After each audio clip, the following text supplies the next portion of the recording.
Owa Sarah Afa is over 90 years old. There's a lot she can't remember anymore, but she'll never forget one day last year. The pain is a constant reminder. Someone knocked on the door. I said, "Who's there?" and opened it a bit. It was the police, and they hit me right in the face. There was blood everywhere. I just didn't stop bleeding.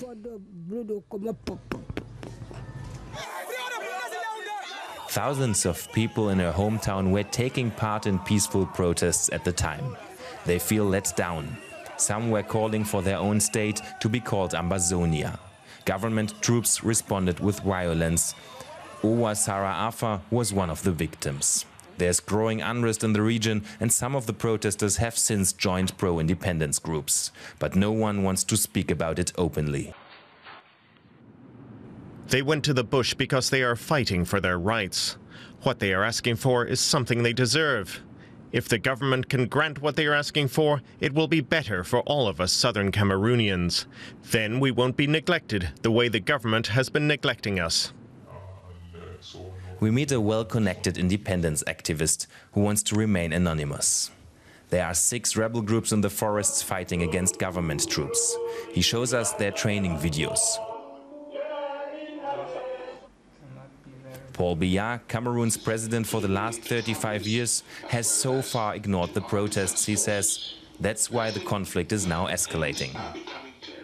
It is the only option because the people believe that it is through these means that they can force the president into dialogue. What Ambazonians are doing now is simply defending themselves. They did not start the violence. Almost every week, separatists launch deadly attacks on government officials they accuse of betrayal. The bishop of Buea is worried. Many see the church as a possible mediator in the crisis.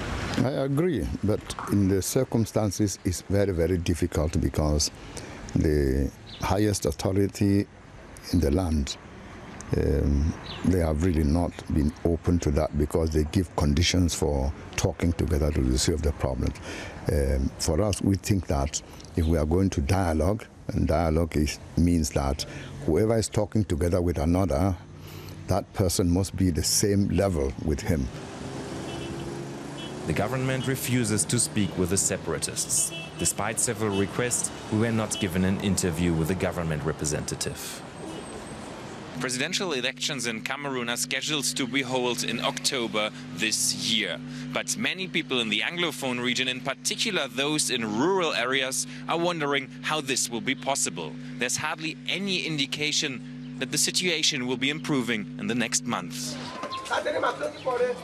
All the same, Owa Sarah Afa hopes that peace will return to the region. At her age, she says, she should not have to be afraid of the police, and especially not in her own home.